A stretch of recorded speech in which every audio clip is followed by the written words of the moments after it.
Al igual que todas las antiguas civilizaciones, los nahuas explicaban el mundo mediante la observación de su entorno. Como veían que todos los días el sol salía por el este y se ocultaba por el oeste, llegaron a una conclusión. En las noches, el sol debería realizar el movimiento contrario, pero en lugar de cruzar el cielo, cruzaba un territorio por debajo de la Tierra. De esta forma, el astro siempre estaba puntualmente en el este al iniciar el día, sin que las personas pudieran ver sus desplazamientos nocturnos. Bajo esta lógica, la luna y otros astros hacían los mismos trayectos, pero en momentos distintos. Por las noches surcaban el cielo y de día viajaban por debajo de la Tierra. Pero en algunas ocasiones ocurría lo inesperado. El sol o la luna chocaban en la oscuridad del inframundo con la Tierra, y entonces de ese choque surgían los temibles movimientos telúricos, es decir, los sismos, que en lengua náhuatl se designan con la palabra tlalolin. Los temblores en la época prehispánica eran muy temidos en el centro del país por una razón.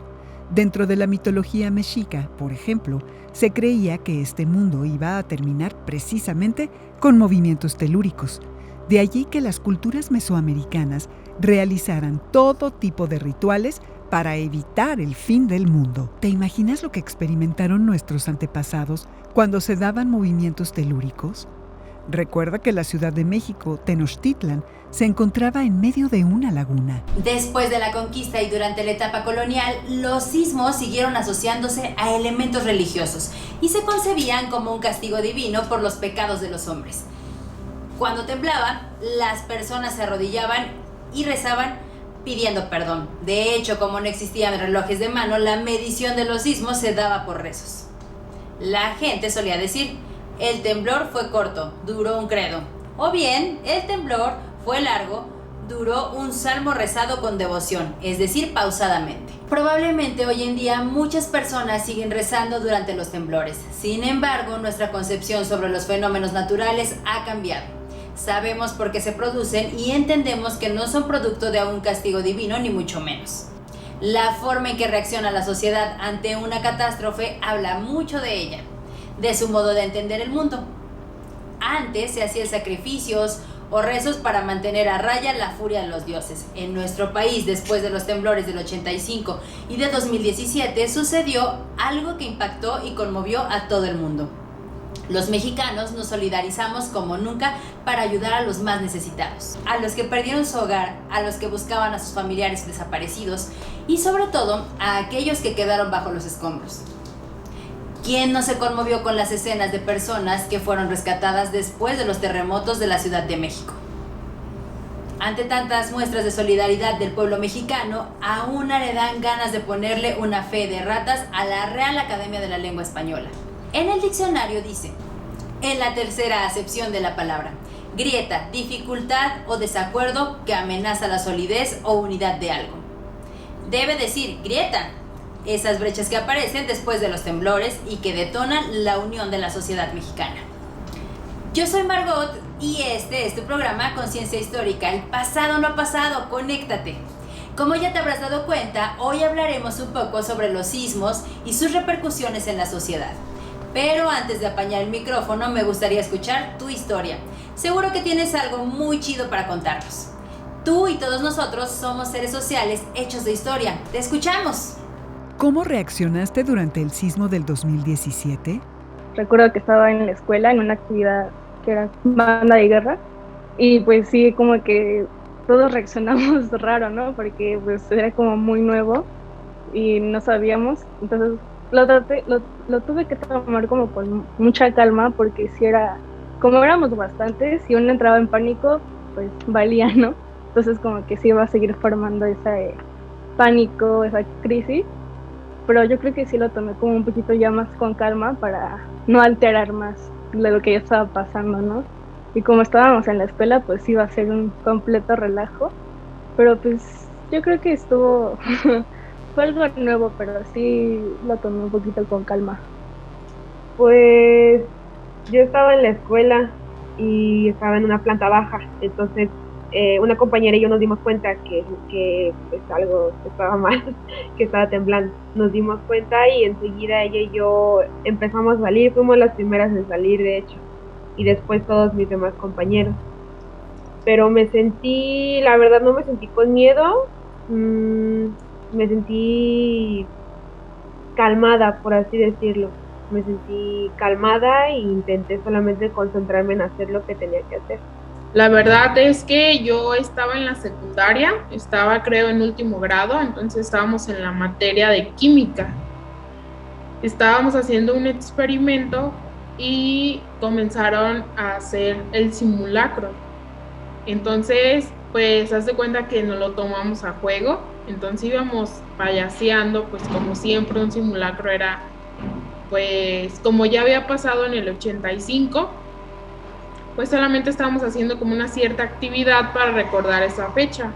Entonces, pues en sí no fue que nos cayera a golpe porque estábamos aquí en mi municipio de Tizapán el Alto, entonces estábamos en la cancha y ya estábamos como dispersos uno del otro, entonces ya después que nos pasaron al patio cívico para hacer como la conclusión de dicho simulacro, fue cuando nos comentaron que había pasado el terremoto en lo que es, que el epicentro fue en la Ciudad de México. Pues yo creo que sí, obviamente me espanté, ¿no? Y pues, pero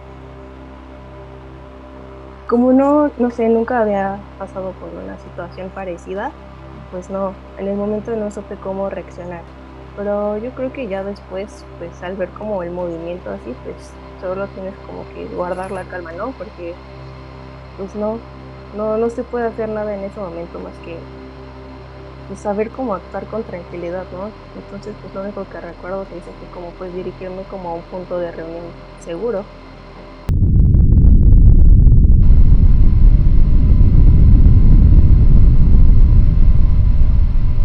¡Puf! ¡Puf!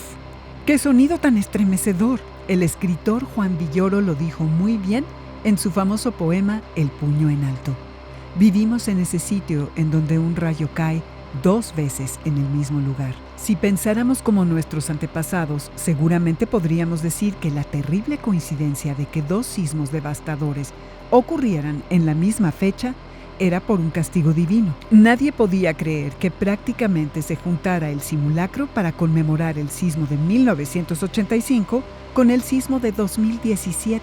Después de 32 años, las heridas, las fisuras provocadas por el terremoto del 85 se volvían a abrir, pero, otra vez, allí estaba la sociedad civil para suturar esas heridas usando las cuerdas y los puños de la solidaridad. Pero, ¿cómo llegamos hasta el puño en alto? Sí, todos sabemos que esa mano arriba era una estrategia de comunicación para pedir silencio entre la multitud y así poder escuchar las posibles voces de gente pidiendo ayuda. Sin embargo, ese puño en alto muy pronto se convirtió en un símbolo de fuerza, resiliencia, lucha y unión que simplemente nos erizó la piel. ¿Aún te emocionas al ver esas imágenes? La neta, yo sí. ¿De dónde surgió la espontaneidad de las personas para ayudar? ¿No vivíamos en la sociedad más individualista a causa de la tecnología? Regresemos varias décadas atrás, comprendamos nuestra historia reciente. Descubriremos que los sismos del 85 y 2017 tienen muchas similitudes, pero también enormes diferencias. Probablemente tus papás o abuelos te lo han contado. Durante la época de los años 80, un peso de los de hoy equivalía a 1,000 pesos.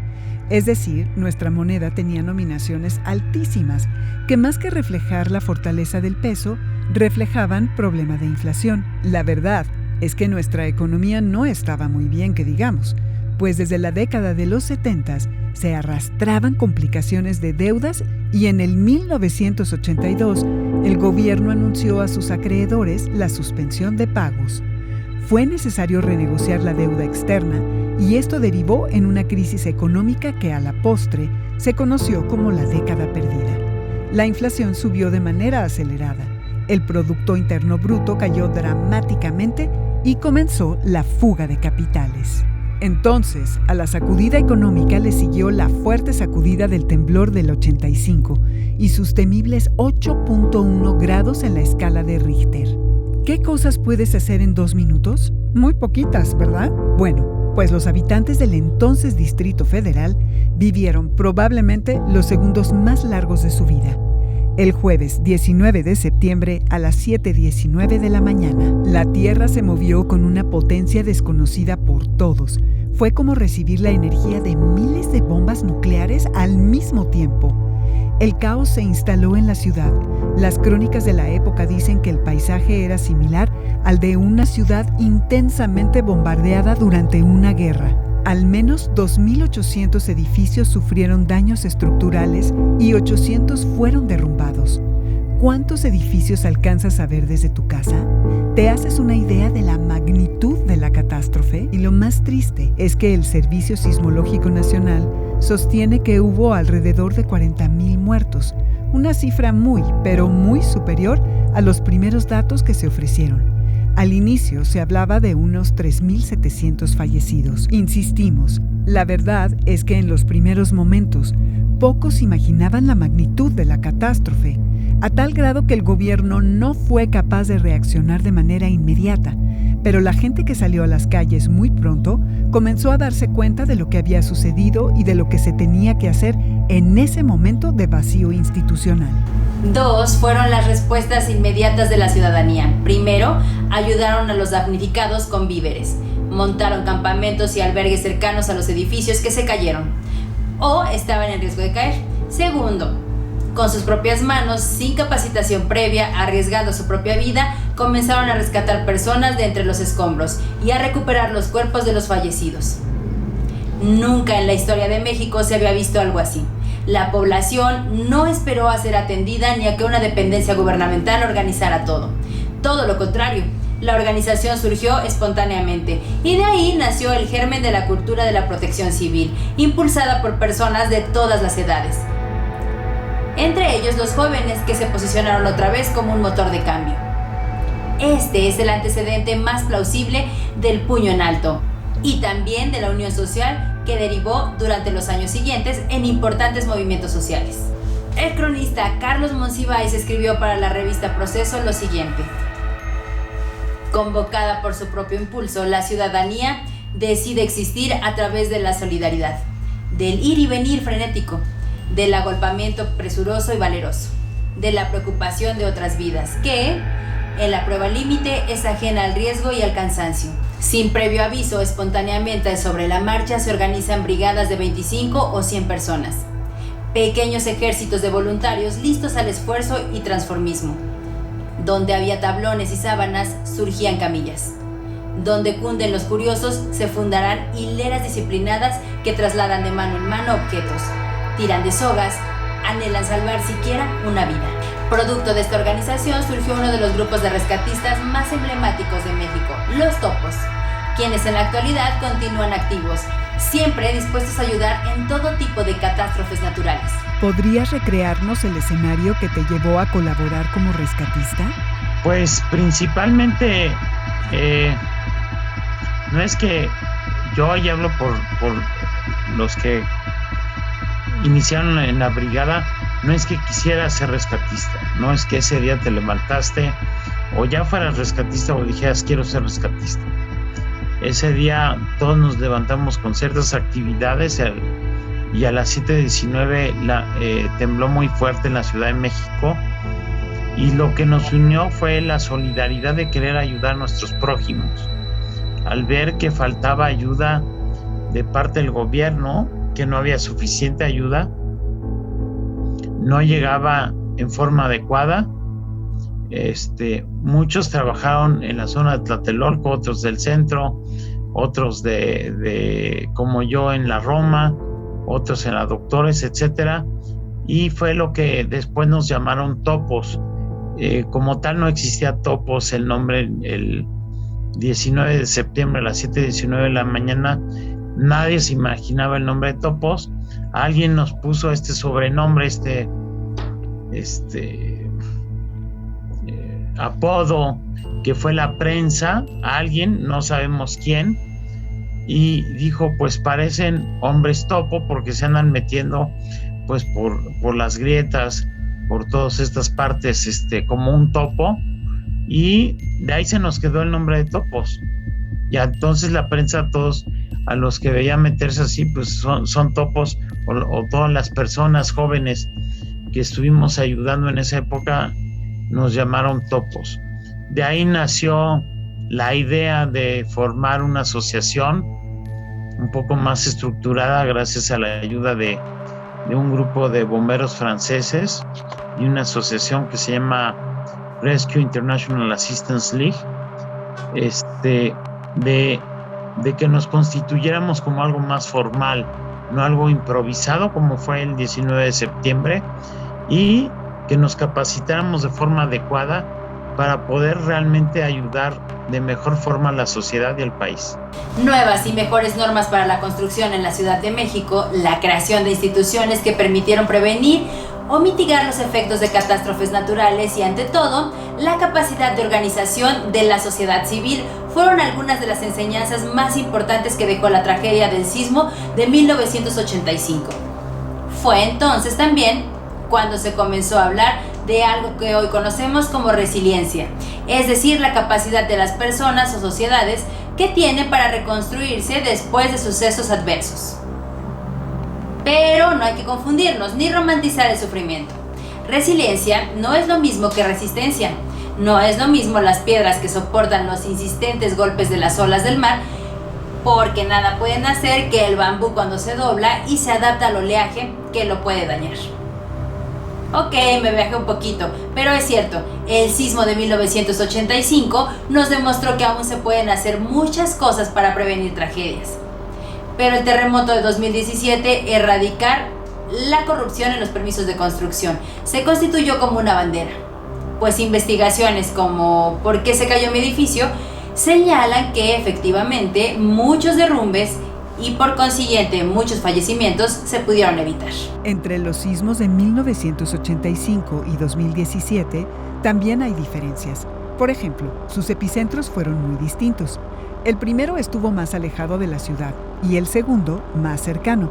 De allí que se sintieran de una forma tan terriblemente similar, a pesar de que el del 85 tuvo mayores grados en la escala de Richter. Otra notable diferencia es que en 2017 la Ciudad de México tenía una mejor preparación para afrontar un desastre natural. Aún así, el caos fue inevitable. Lo que sí fue muy similar entre ambos sismos es la respuesta de la sociedad civil, destacando la presencia de los jóvenes como agentes de movilización, del rescate, de la asistencia, de las respuestas. Mucho se ha hablado sobre el llamado sismo de los millennials, y hay que decirlo, fueron ellos quienes, con el antecedente de las movilizaciones espontáneas de 1985, salieron a las calles con una finalidad: ayudar.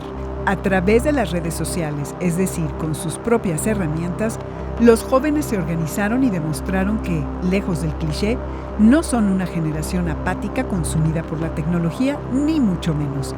Literalmente levantaron la mano, el puño, como símbolo de la unión de una generación sin la necesidad de líderes visibles ni de intereses políticos. ¿Será que estamos ante una nueva época?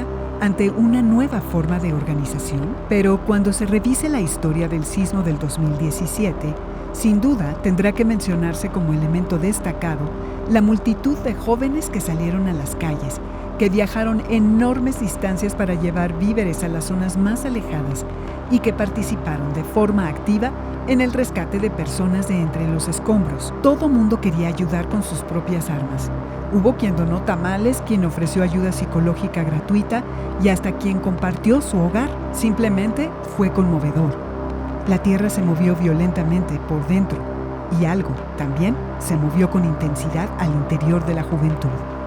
¿Cuáles fueron los motivos para volverte rescatista?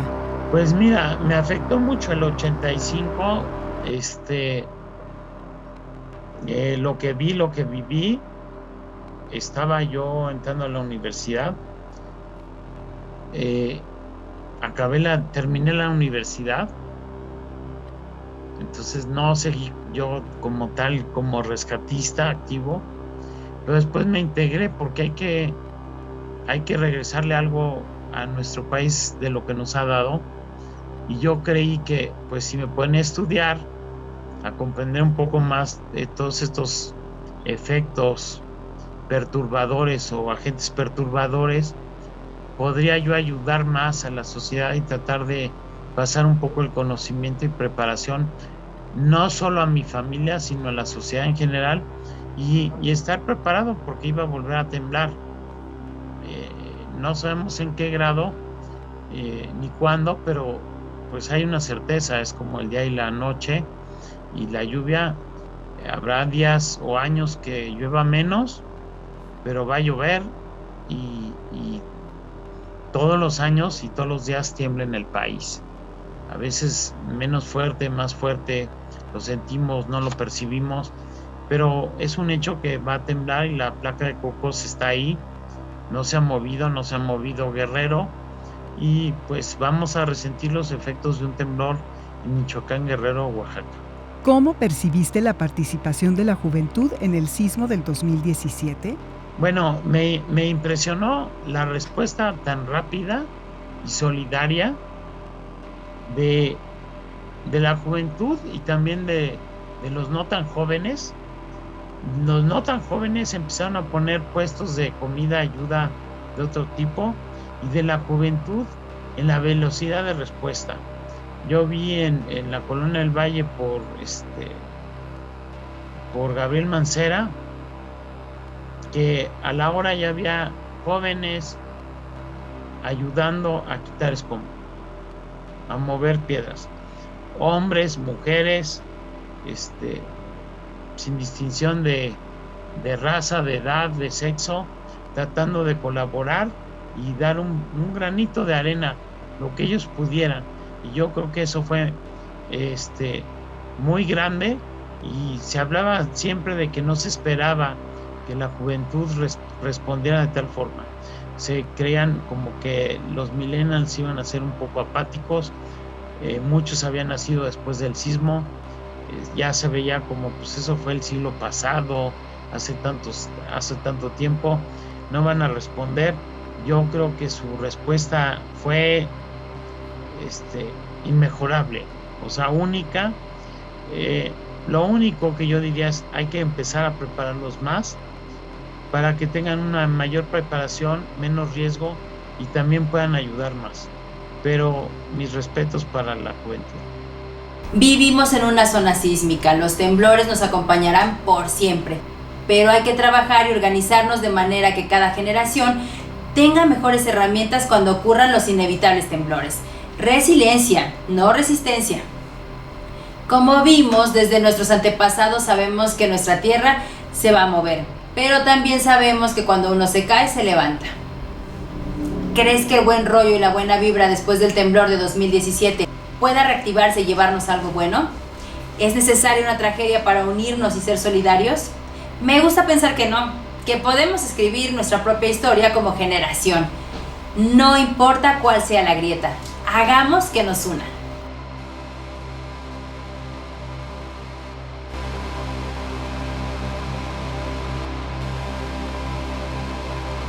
Yo soy Margot Cortázar y te invito a que estemos en contacto a través de nuestras redes sociales. Con Jóvenes en TV, este espacio de reflexión y construcción del conocimiento. Hasta la próxima historia.